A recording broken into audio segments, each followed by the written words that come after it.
HSFootball.com here at the 2017 Ocala High School Football Media Days. We got Eustis in the house, the Eustis Panthers, Coach Hay, and his outside linebacker, Nick Gilchrist. Appreciate y'all coming by and stopping by here. Thank you.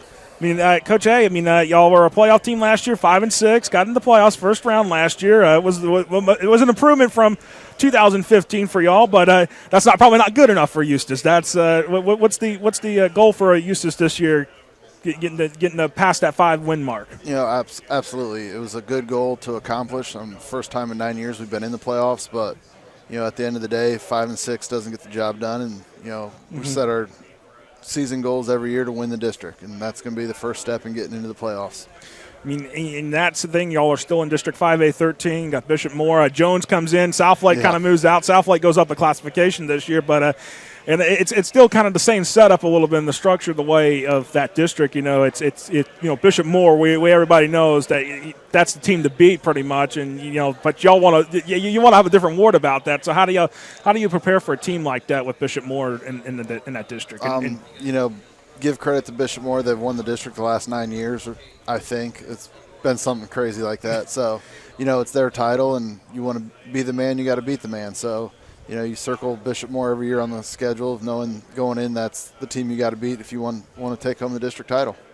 And in Orlando Jones being in that district, they're going to be a highly competitive team in that district with coming in. So how do y'all prepare for a team like that that's transitioning from Class 4A to 5A? Absolutely. Coach Williams down there is doing a great job with the kids he's got, and we'll wait and see what they have on film and get out a game plan. Hopefully we can put it together and get a win on Friday night. Now let's talk about some of your key players here. We got one sitting here right next to us, Nick Gilchrist.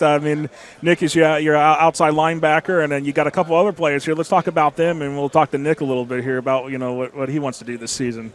Absolutely. We brought 4 seniors with us. It's always a senior-laden team.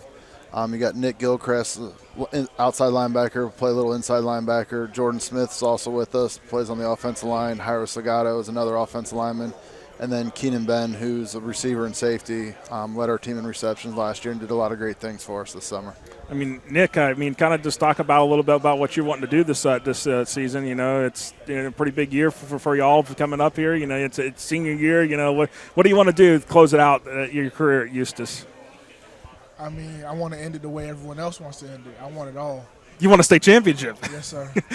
We got to beat Bishop Moore, of course, but then after that, win districts, do everything we got to do. But I want to finish with a ring. And you're looking at what you think, how you've been working with your teammates trying to get to that, to work on that goal, because I know that it's a team effort. There's no I in team, as they say. We have a really hard-working team, and we all just like to pick each other up, and we know what our goal is, because like Coach Shea said, we set our goals before every year. So we already know what we want, and we're working towards getting whatever we want. So I see it working well right now.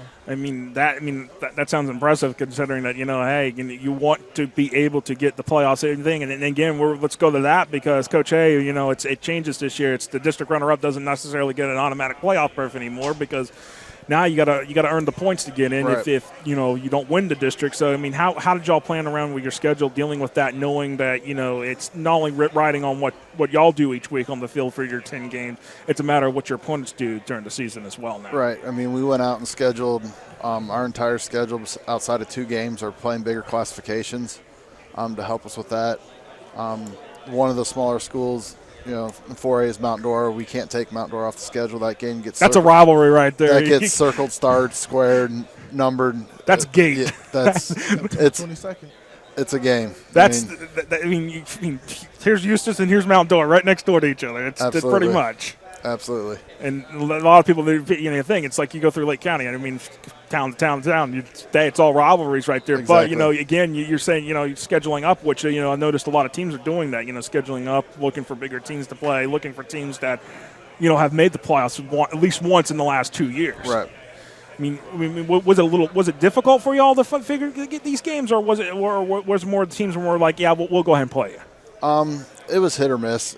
In all honesty, you'd have some teams that weren't interested right away, and you'd have other teams that, would think about it. And, it's always a challenge every year trying to set your schedule. You have to mix and match, and you send out 100 emails and hear back from 6 or 7 people. And, try to get it all together. Try to get a 2-game schedule together. Exactly. I mean, but it's been fun to watch this, how the teams have developed their schedule. And I think, it's interesting how y'all have developed, try to get your schedule dealt with. So, but, I mean, it sounds like things are riding along there at Eustis. Absolutely.